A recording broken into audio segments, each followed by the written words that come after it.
মহরমের যে শেষ দিনগুলো আছে, এখানে কোনো নির্দিষ্ট ইবাদত আছে নাকি আবার?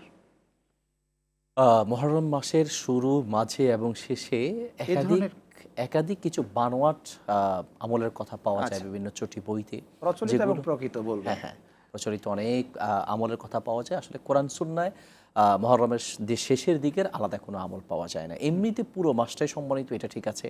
যে কোনো ইবাদত আপনি করতে পারেন। নির্দিষ্ট নিয়মের কোনো নামাজ নেই। শুধুমাত্র সিয়ামের ক্ষেত্রে ৯ তারিখ এবং ১০ তারিখ, তার মানে রোজা, মুহররম মাসের ৯ এবং ১০। ৯ তারিখ না পারলে ১০ এবং ১১, এটা উলামায়ে কেরাম কিয়াস করে বা গবেষণা করে বলেছেন। তো এই দুটি দিন অর্থাৎ যে কোনো দুটি রোজা, ৯ তারিখ ১০ তারিখ অথবা ১০ তারিখ ১১ তারিখ, এই রোজাটা স্পেসিফিকলি আলাদাভাবে বলা আছে। আর পুরো মাসটাই হচ্ছে যে কোনো গুনাহ থেকে বেঁচে থাকার কথা বলা আছে। প্লাস এই পুরো মাসটাই আমরা হচ্ছে সম্মানিত, আল্লাহর কাছে সম্মানিত, আমরা যে কোনো ইবাদত করতে পারি। বাকি যে কোনো ইবাদত আলাদা নির্দিষ্ট নিয়মের কোনো ইবাদত নেই। ইবাদত নেই, যেগুলো আছে সেগুলো মূলত প্রচলিত ইসলামের দৃষ্টিভঙ্গি না, নেই এগুলো। আছে যেমন তাজিয়া মিছিল অনেকে করে থাকেন, অনেকে বিভিন্ন ধরনের শোক পালন করে থাকেন, হাই হুসাইন হাই হুসাইন বলে থাকেন। এগুলো কোনোটাই কোরআন সুন্নাহ সমর্থন করে না। করে না। জি। একজন দর্শক আমাদের সাথে যুক্ত হয়েছেন, ফোনটা নিয়ে আসি। আসসালামু আলাইকুম প্রিয় দর্শক, কে থেকে নাম বলে প্রশ্ন করুন। আসসালামু আলাইকুম।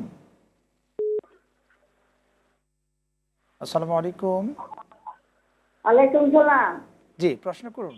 আমি আপনি আমি এই টিভির পর্দায় আছি, এই যে পাশে। আমি বৃহস্পতিবার রোজাটা রাখছি, কিন্তু শুক্রবার আসরের দিন রোজা রাখতে পারি না। আমারই ডায়াবেটিস, এই জন্য শরীর একটু কাঁপাইছে আর রাখি নাই। আমি কি আর পরবর্তী রোজাটা রাখতে ভালাবো? ওকে, থাকুন। হ্যাঁ, রোজা আপনি কি শুরু করছিল? আপনি যে রোজাটা আপনি কি রোজা দেওয়া শুরু করেছিলেন এরকমটা, যে মাঝখানে এসে আর রাখতে পারেনি, ভেঙে ফেলেছেন এরকমটা? বৃহস্পতিবার আর শুক্রবার, শুক্রবার তো মহরম আসরের দিন গেছে। হুম। আসরের দিন আমি রোজাটা রাখতে পারি না। এর আগের তার পূর্বে বৃহস্পতিবার রাখি, শুক্রবারটা রাখতে পারি রাখতে না। পারেননি। ওকে, ঠিক আছে, আমাদের সাথেই থাকুন, আপনার করা প্রশ্নের উত্তরে যাচ্ছি। জি।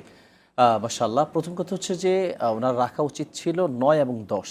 তো উনি ৯ তারিখ রেখেছেন, ১০ তারিখ রাখতে পারেননি। তবে ওনার কথা হিসেবে বোঝা যাচ্ছে ১০ তারিখ রাখার নিয়ত ওনার ছিল।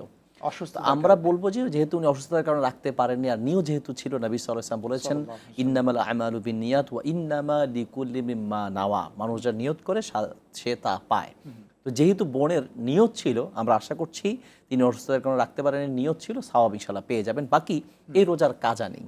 হ্যাঁ, বাকি উনি যদি শুরু করতেন, রোজা শুরু করেছেন কোনো একটা নফল বা অন্য কোনো নিয়তে বা মানতের এই জাতীয় হতো, বা নফল রোজা শুরু করার পরে যদি কোনো কারণে ভেঙে ফেলে, তাহলে আমাদের একটা মত আছে যে এটার আরেকটা কাজ আদায় করে দেওয়া। কিন্তু যেহেতু তিনি শুরু করেননি আর রাখতে পারেননি, তাহলে মুহররম মাসে ১০ তারিখে রোজার কোনো কাজা নেই।